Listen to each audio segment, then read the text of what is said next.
اللهم صل على سيدنا محمد وعلى آل سيدنا محمد. أعوذ بالله من الشيطان الرجيم. بسم الله الرحمن الرحيم. الحمد لله رب العالمين، والصلاة والسلام على سيد المرسلين وعلى آله وصحبه أجمعين. رب اشرح لي صدري ويسر لي أمري واحلل عقدة من لساني يفقه قولي. سبحانك لا علم لنا إلا ما علمتنا إنك أنت العليم الحكيم. ولا حول ولا قوة إلا بالله العلي العظيم. Kitab Zahratul Murid, muka surat 5 baris yang ke-9 daripada bawah. Surat 5 baris 9 daripada bawah.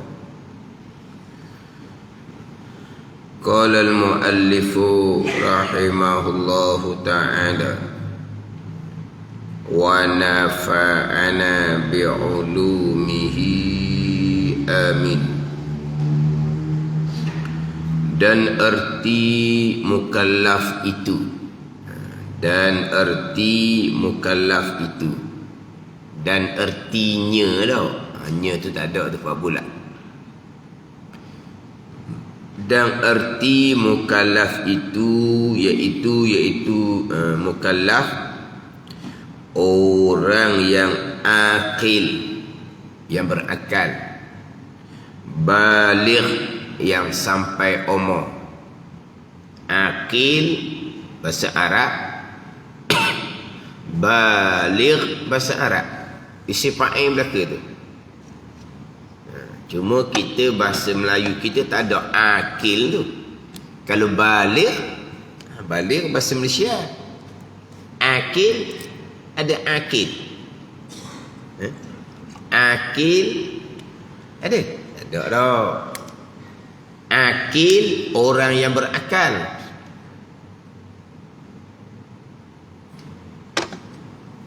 Tapi nak cerita sininya, akil sama, baligh sama, bukan bahasa Melayu, bukan bahasa Malaysia, bahasa Arab. Tetapi baligh sudah jadi bahasa Melayu dah. Baligh, B-A-L-I-G-H dah, baligh. Apa baligh? Bahasa Arab tu. Bahasa Melayu, orang yang sampai umur. Begitu dah. Kalau bahasa Melayu kita balik-balik dah. Awak ni balik tak lagi ni. Maksudnya apa? Siapa umur lah.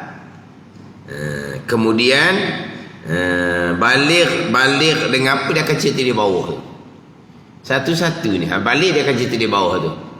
Balik dengan umur, balik dengan keluar air mani, balik dengan keluar haid, dia akan cerita di bawah. Balik orang yang sampai umur. Akil orang yang berakal, yang sejahtera pendapatannya, yang sejahtera pendapatannya. Macam mana? Yang sejahtera pendapatan dia. Apa pendapatan? Gaji bulanan dia tu lah. Suka pula dah. Pendapatan. Apa dia pendapatan? Gaji bulanan lah. Kita tengok mulai ejaan dia tu. Pendapatannya. Cukai pendapatan ada kan? Cukai pendapatan. Yang sejahtera pendapatannya, mana gaji bulan dia cukup. Penipala dengar. Orang gaji bulan tak cukup, tak mukallaf. Orang gaji bulan cukup, mukallaf, barulah wajib sembahyang puasa. Orang yang tidak sejahtera pendapatan, mana pendapatan dia tak cukup, tidak mukallaf, tak wajib sembahyang puasa. Sesak ajaran. Pendapatan ni biasa dalam kitab ditulis sejahtera panca indera. Disebut sejahtera pendapatan. Pendapatan ni kita nak dapat satu perkara, dua jalan utama. Kita nak dapat satu-satu perkara, dua jalan utama. Melalui pendengaran dan melalui penglihatan. Kalau kita dapat satu-satu perkara kan, nak dapat satu-satu perkara, jalan utama dua. Pendengaran dan penglihatan. Dia panca indera ni, disebut panca indera. Dia panca indera ni ada 5 panca indera. Kalau kita sebut deria, kita sebut deria, dia ada al-hawasul khamsah, dia panggil al-hawasul khamsah, panca indera yang 5. Mana? As-sam'u, pendengaran, al-basaru, penglihatan, asyammu. Asyammu ni hak deria bau tu lah. Asyammu deria bau. Az-zauqu deria rasa lidah. Al-massu deria sentuh. Dia ada 5 deria. As-sam'u pendengaran, al-basaru penglihatan, asyammu deria bau, az-zauqu deria rasa lidah, al-massu deria sentuh. Kita boleh dapat sesuatu tu wangi, busuk dengan deria bau. Kita dapat sesuatu tu manis masing dengan deria rasa, lidah. Kita dapat sesuatu tu licin, kasar, panas juk, deria sentuh, al-massu. Tapi deria manakah yang paling utama untuk mendapat sesuatu? Deria as-sam'u wal basaru.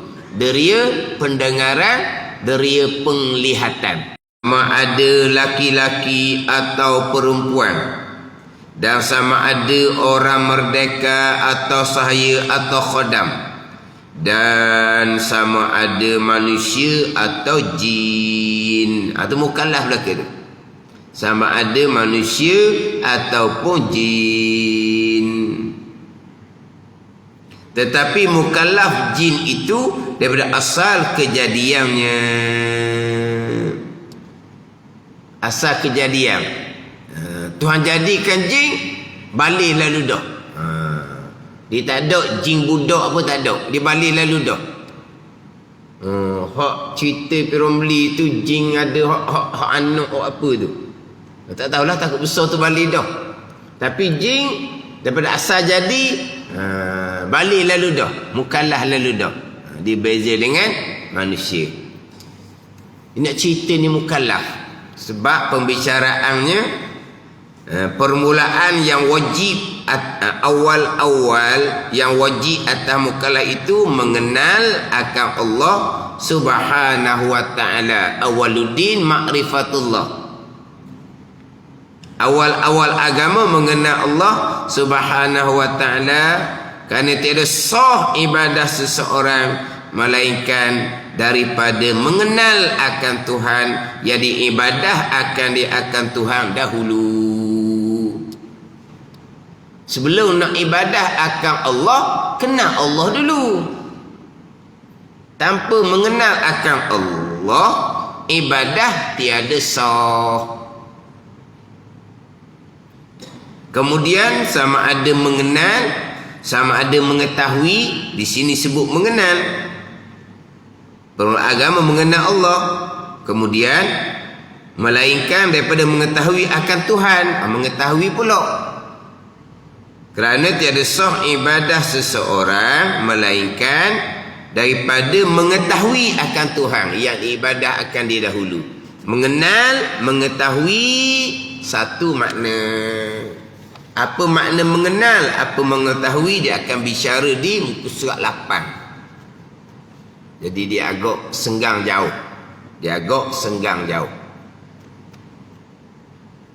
Ayat lebih kurang dah kitab Faridatul Faraid. Ayat lebih kurang dah kitab Faridatul Faraid. Permulaan agama, bermula permulaan yang wajib pada syarak atas tiap-tiap mukallaf, iaitu mengenal akan Allah Subhanahu wa taala dan mengenal akan yang bawa kepada mengenal Allah, iaitu Rasul. Awal agama mengenal Allah, tak sebut bab Rasul. Tetapi kita nak mengenal Allah ni, siapa yang bawa kita kepada mengenal Allah? Rasul. Wajib mengenal Allah dan Rasul. Atau kita Faridah. Apa makna mengenal Allah dan Rasul? Mengetahui dan berpegang akan sifat Allah dan sifat Rasul. Keluar aqaidul iman yang 50, permula agama, mengenal Allah, mengenal Rasul. Dan kitab Faridah segera disusuli dengan apa dia makna mengenal Allah Subhanahu wa taala. Apa makna mengenal dan mengetahui? Dia buat dua selalu. Selepas daripada awal-awal cerita tu. Tapi dalam kitab Faridah dia sama je, dalam kitab Al-Misbahul Munir pun sama. Sebelum bicara bab permulaan yang wajib pada syarak atas tiap-tiap mukallaf, sama ada lelaki ataupun perempuan, mengenal akan Allah Subhanahu wa taala. Sebelum bicara mengenal Allah ni, dan kitab Faridahnya didatangkan dahulu. Di antaranya, apakah faedah belajar ilmu tauhid? Ini faedah saja, saya sebut dah minggu lepasnya. Sebab ni diseru kepada ketahui olehmu, hei orang yang hendak, orang yang berkehendak kemenangan dunia dan akhirat. Di awal tujuh khitab, 7 cakap-cakap. Kitab Az-Zahratul Murid nak suruh pada siapa ni? Orang yang hendak kemenangan dunia dan akhirah. Nak kemenangan dunia akhirah, agama. Nak kemenangan dunia akhirah, agama. Kemudian kemenangan akhirahnya apa? Syurga Allah Subhanahu wa taala. Syurga Allah Subhanahu wa taala. Dan bicara dalam kitab Faridah, faedah belajar ilmu tauhid adalah untuk dapat as-sa'adatul abadiyah, kebahagiaan, kejayaan, kemenangan yang kekal abadi, iaitu syurga Allah Subhanahu wa taala. Faedah mana ni? Belajar ilmu tauhid. Tak ada tauhid, tak ada syurga. Sembahyang puasa rajin pun tak ada syurga.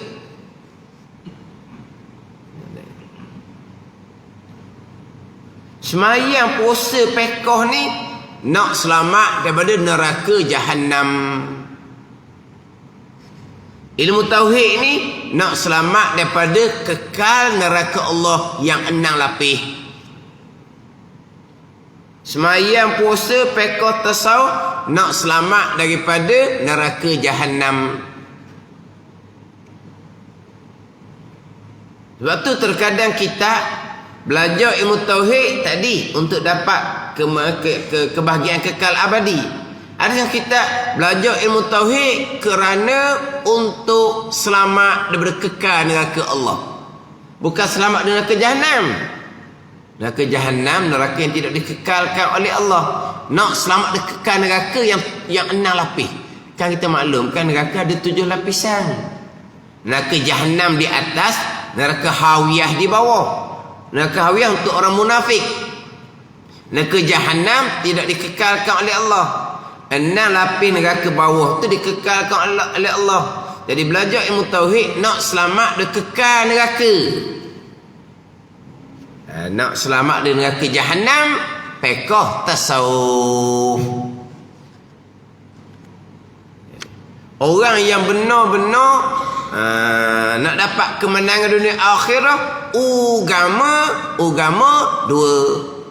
Allazina amanu wa amilus solihat. Agamanya apa? Tauhid, pekoh, tasawuf. Dipecah daripada mana? Dipecah daripada rukun komponen agama, Islam, iman dan ihsan.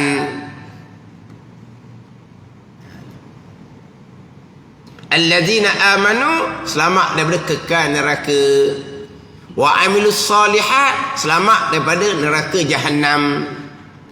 Amal solihat ni pula tak sama pula. Hak kodok-kodok, hak pertengahan, hak lebih-lebih. Hak kodok-kodok, syurga lapis bawah. Hak pertengahan, syurga lapis pertengahan. Hak tinggi amal soleh, syurga hak lapis atas. Dan kena ingat, 7 darajah syurga ni tak berubah dah. Kalau syurga lapis bawah, situlah selama-lamanya. Bukan kata sampai satu masa yang bawah diangkat selapis, lama-lama diangkat selapis. Lepas tu atas sekali lama-lama turun bawah. Dah merasa apa? Kan atas Jannatul Firdaus turun bawah. Dah lama-lama di atas turun bawah lah pula, bawah naik atas pula. Dah. Kekal dah. Kekal dah. Kekal lah. Bawah-bawah lah. Tengah-tengah lah. Jannatul Firdaus atas-atas lah. Ini bergantung pada mana ni? Bergantung kepada wa amilus solihat. Gantung situ. Allazina amanu, selamat daripada kekal neraka Allah Subhanahu wa taala. Wa amilus solihat, selamat daripada neraka Jahannam. Allazina amanu adalah fardu ain tauhid, wa amilus solihat fardu ain fiqh dan tasawuf. Mari daripada Islam, iman dan ihsan. Jadi kitab Faridah dan kitab Al-Misbahul Munir didatangkan apa dia agama. Kemudian didatangkan rukun agama, Islam, iman dan ihsan serta takrif dia. Apa definisi dia. Kemudian dalam kitab Faridah pula didatangkan tanda beragama. Orang beramal sebenar ni ada 4 tanda. Yang pertama apa dia? I'tiqad yang sah. Itu yang pertama.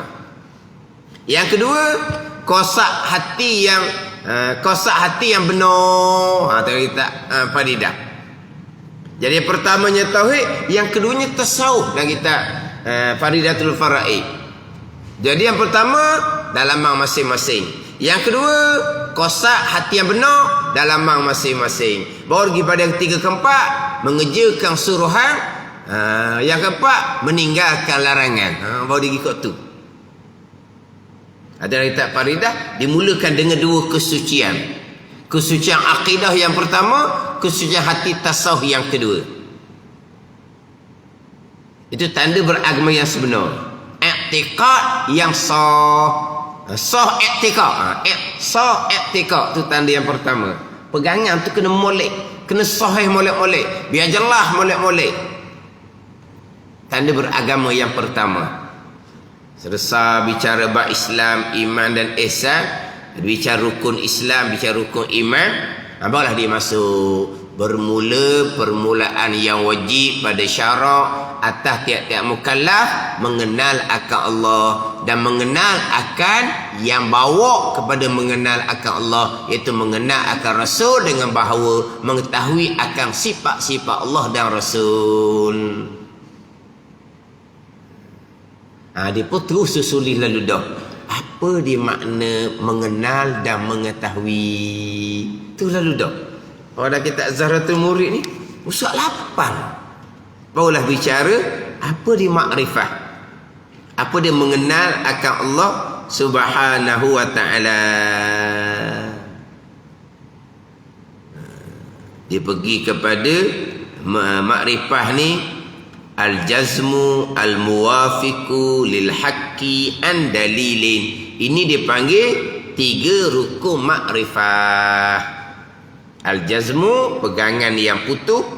Al-muwafiqu lil haqqi, yang berbetulan, yang bertepatan dengan yang sebenar. An dalilin, pegangan putus tadi ni terbit daripada dalil. 3 rukun makrifah.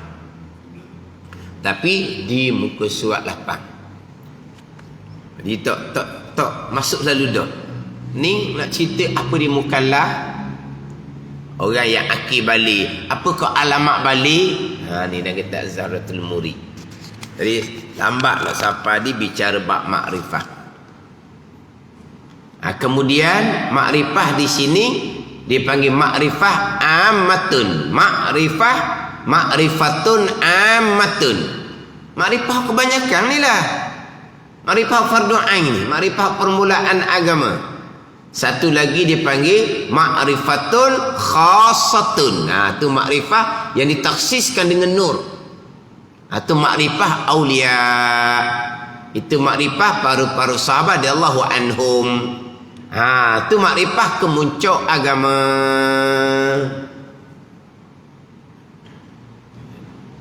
Makrifah permulaan agama ni nak menyucikan daripada kesyirikan pada syarak. Nak menyucikan daripada kesyirikan pada syarak. Makrifah khasah suci daripada syirik asrar, syirik hak dalam. Itu bicara lain. Itu bicara lain. Itu bicara bab maqam. Ni nak kena amatilah. Sekarang ni nak bawa makrifah mengenal Allah permulaan ni kurang dititik berat dah. Pesongkan pula dengan golongan sebut makrifah, kena makrifah dengan rasa di hati, zauq di hati, pandang di hati. Tu karut-marut gitu. Ajaran ni merebok sampai ke bandar-bandar besar. Ajaran ni Terengganu lah mudah ajaran ni. Dia merebok sampai ke bandar-bandar besar. Bukan makrifah kita bicara ni. Dia kena makrifah dengan rasa. Kalau makrifah setakat sifat 20, makrifah akal dia kata. Bukan makrifah di hati. Makrifah akal. Sebab apa? Dah ngaji hukum akal. Wajib pada akal, harus pada akal, mustahil pada akal, makrifah akal. Tak siapa makrifah di hati. Mana makrifah di hatinya? Kena zauq, kena rasa kekuasaan Allah. Hanya rasa kebesaran Allah. Hanya rasa pemilikan Allah Ta'ala. Dari situ. Ni jahil dia ilmu makrifah fardu ain. Makrifah kita bukan akal. Hukum akal, wajib pada akal, mustahil pada akal, harus pada akal. Itu bukan makrifah. Itu hanya wasilah, jalan sahaja untuk mengenal Allah, iman, akidah, hati. Sebab tu dia makrifah ni al-jazmu, i'tiqad yang putuh. Tu makrifah. Mana i'tiqad yang putuh? Di hati ni. Hukum akal yang 3 wajib pada akal, harus pada akal, mustahil pada akal. Itu wasilah tangga jalan je. Ada ni. Itu bukan makrifah, itu jalan sahaja. Dia kata makrifah duduk akal. Duduklah hati dia kata. Tak masuk dalam rumah lagi dia kata. Duduk muka pintu. Nak dapat makrifah sebenar ni, ikut mereka. Mereka pun berzikir, mereka pun dakwah dapat makrifah. Ini golongan sesat. Golongan sesat. Ni merebok sampai ke bandar-bandar besar. Yang terpengaruh dengan pahaman sesat ni, orang-orang yang bijak-bijak dalam bab agama. Kadang-kadang bicara hukum syariat, bijak sangat-sangat boleh ambil manfaat, tapi tertipu dengan jalanan. Ini nak pergi pada makrifah aulia, itu kurniaan Allah Subhanahu wa taala. Ni bicara makrifah ammah, makrifah permulaan agama mengenal Allah Subhanahu wa taala ni, jazam di hati. Golongan terpesong ni bila jazam putus di hati, mesti merasai kekuasaan Allah, mesti merasai kewujudan Allah Ta'ala, mesti merasai pemilikan Allah Ta'ala. Jangan merasai kekuasaan kita, jangan merasai kewujudan kita, jangan merasai pemilikan kita. Kalau kita masih lagi rasa kita kuasa gerak diam ni, syirik. Kalau kita merasai kita ada, syirik. Yang ada Allah Ta'ala. Kalau masih lagi merasai pemilikan kita, harta ni milik kita, hak ni milik kita, syirik. Itu semua milik Allah Subhanahu wa taala. Sesat ajaran. Nak hilang syirik lah, ikut mereka. Bawa zikir lah kononnya. Hak bukan jalanan yang sebenar. Orang ikut ni terkadang orang bijak dalam bab agama syariat yang Bab ilmu syariat yang lain. Dan orang ikut pula. Orang bijak pandai ilmu dunia. Hak tu jahil ilmu syariat. Hak tak jahil ilmu syariat pun boleh ikut. Jangan. Fahaman gini ni. Hak ngaji pondok pun boleh ikut juga. Dan ngaji pondok buat apa boleh ikut? Ngaji pondok ni alim ilmu syariat. Dia tak erti dalam ilmu tariqah perjalanan, tak erti. Ha, ni mudah kena tipu kalau pergi ngaji pondok. Kita orang kampung, makanan dia sahaja. Kita hanya bicara makrifah pegangan. Rasa di hati, pandang di hati, menjual di hati, itu cerita bab maqam ihsan. Kita bicara bab iman. Islam, iman, ihsan. Kita bicara iman. Kalau rasa di hati itu pergi pada maqam ihsan, maqam muraqabah, maqam musyahadah. Ka'annaka tarahu fa illam takun tarahu fa innahu yarak. Itu dalam hadis Jibril. Itu maqam ihsan. Kita cerita bab iman. Cerita bab makrifah permulaan agama.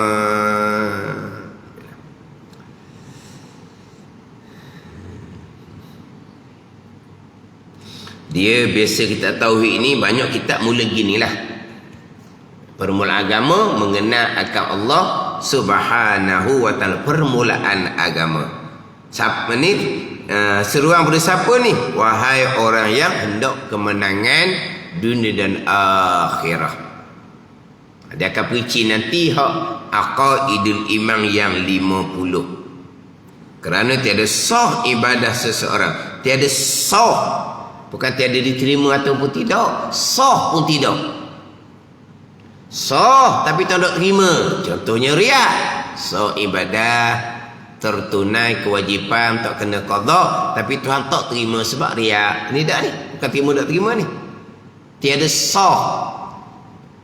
Sebab itulah kalau kita mengaji fiqh, syarat sah wuduk yang pertama. Syarat sah mandi wajib yang pertama. Syarat sah semayang, puasa, zakat yang pertama. Islam, yakni Islam yang beriman. Ni. Ada akidah, ada makrifah. Cuma dalam kitab fiqh kadang-kadang dia tak cerita hak Islam tu. Hak Islam tak cerita dalam kitab fiqh.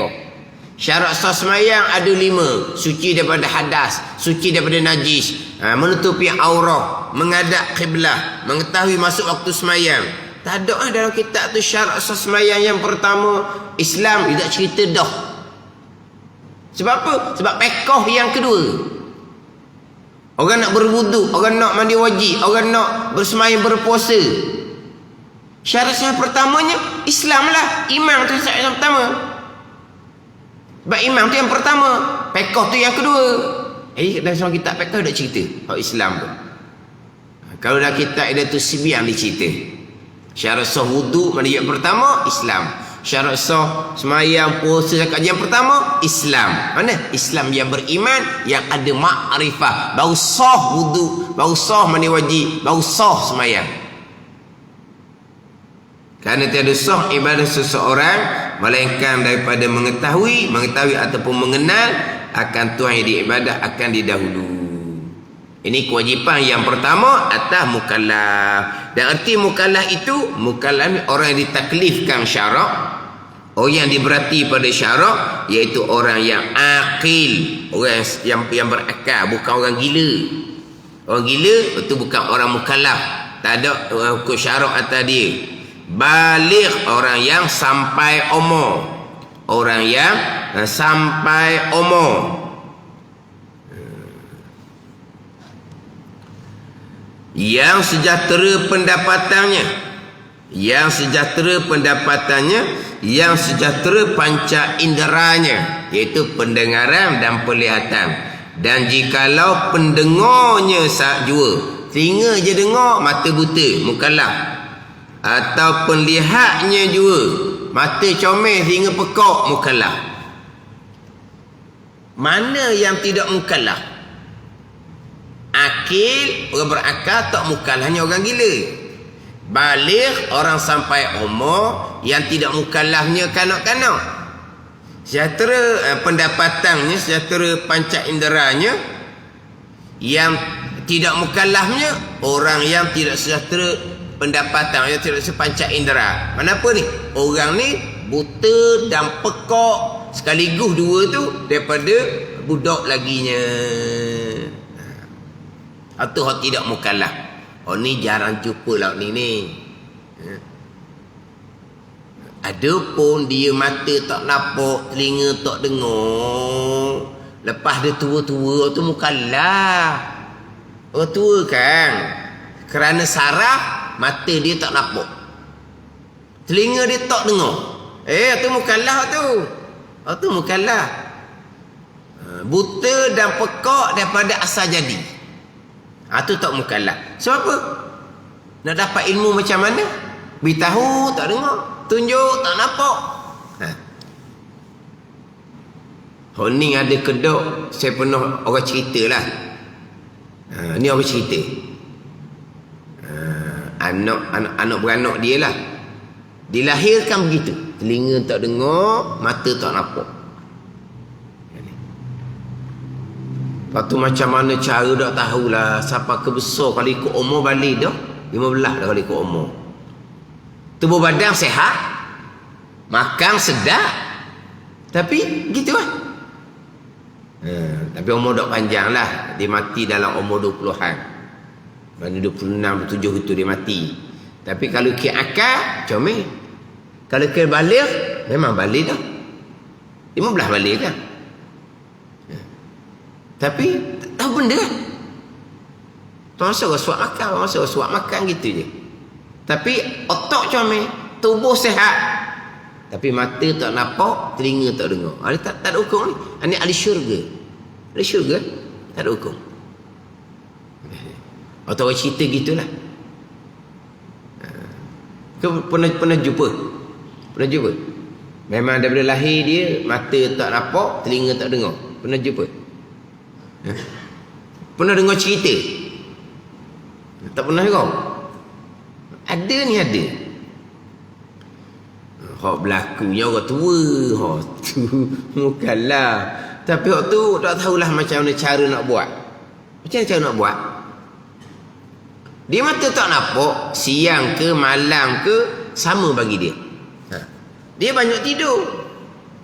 Kejut tidur je nak bangun sembahyang. Sembahyang apa? Sembahyang subuh. Tidur lama, sedar daripada tidur, pergi bilik air. Sebab apa? Nak sembahyang subuh. Main subuh sama-sama. Tengah hari buta dah, nak main subuh lagi. Sebab dia tidur lama. Dia tidur lama, sedar daripada tidur, kabuk-kabuk lah pun nak ambil sembahyang, nak main subuh. Macam mana kita nak beritahu ke dia sembahyang itu zuhur, sembahyang itu asar? Beritahu, telinga tak dengar. Nak tunjuk jam, nak isyarat dengan tangan, mata tak nampak. Apa nak cerita? Kita ambil tangan dia tau, kita pun tulis di tangan dia Z-O-H-O-R. Dia pun zuhur, kita pun raih atas tangan dia. Dah? Ni saya reka je, ni. Dah, kalau mata tak nampak, telinga dengar, kita beritahu. Nak sembahyang apa tu? Sembahyang subuh. Tengah hari dah ni, subuh takdi dah sembahyangnya. Nak tunggu zuhur pula. Kalau telinga dia dengar, walaupun mata dia buta pun boleh beritahu je. Kalau telinga dia pekak, mata dia nampak, dia tengok jam sendiri. Dia tengok luar sini, cerah dah. Dia tengok luar pun tak ada masalah. Telinga dia pekak kan, dia orang tua kan. Bukan dia pekak, dia lama-lama jadi pekak. Kalau pekak daripada asal lain cerita. Ni dia senang. Sebab dia mata nampak terang, boleh tengok jam, boleh tengok matahari kat luar. Macam mana kalau mata tak nampak, telinga tak dengar? Tadi itulah. Nak maklumkan dia, sembahyang ni sembahyang apa? Beritahu, telinga tak dengar. Tunjuk, mata buta dah. Dia mukallaf. Itu gamuk saya lah. Tulis di tangan lah. Dia pun tulis, kita A-S-A tulis di tangan. Asal kita pun raih atas tangan. Dia buat salah, kita pakoh atas tangan. Ada ni. Susahlah sikit, tapi mukallaf. Mukallaf. Sama ada laki-laki atau perempuan. Satu laginya biasa disebut dalam kitab, mukallaf ni orang yang sampai seru. Orang yang sampai seru. Biasa dengar tak? Orang mukallaf ni orang yang akil, baligh, sejahtera panca indera dan sampai seru. Kenapa sampai seru? Dia sampai dakwah agama, mukallaf. Tetapi kalau diduduk di pucuk bukit, duduk di pucuk bukit, ada ni, bagi merekanya tidak ada, melainkan hanya dunia mereka saja. Di dunia luar tak ada. Ni ada ni, dunia luar tak ada. Bagi dia, dunia hanya di tempat mereka saja. Mereka tak tahu pun ada manusia ramai lagi di luar daripada tempat mereka. Tak sampai seruang agama Islam pada mereka, maka mereka tidak mukallaf. Mereka mati dimasukkan ke syurga. Sebab mereka tak sampai seru dakwah agama. Adapun dunia sekarang ni ada lagi ke tempat yang sangat jauh daripada orang ramai, dia tak tahu pun dunia luar ada. Wallahu a'lam lah. Kalau dulu mungkin adalah dulu. Orang yang terputus hubungan, cerita Tarzan tu tau. Tarzan kau panggil. Tarzan tu kan, ia hidup ngeberuk tau. Mana? Tak sampai seru lah tu. Mulasa tak sampai seru lah. Dia hidup dengan binatang. Tarzan tu cerita kereta, cerita bawah. Tapi nak contoh, kau tak sampai seru. Mana mukallaf ni orang yang sampai seru. Sekarang ni semuanya sampai seru, cuma tak terima, maka mereka mukallaf. Ada dosa dan pahala, ada balasan syurga dan neraka. Kalau yang tak sampai seru tidak mukallaf, mereka mati, mereka sembah apa benda mereka sembah. Mereka sembah pokok ke, mereka sembah apa ke, mereka tak tahu. Tak sampai penseruan agama Islam kepada mereka. Mereka tahu waktu sahaja. Mereka kafir. Tapi mereka tidak mukallaf, mereka mati tetap ke syurga Allah Subhanahu wa taala. Sama ada laki-laki atau perempuan, dan sama ada orang merdeka atau khodam. Wallahu a'lam.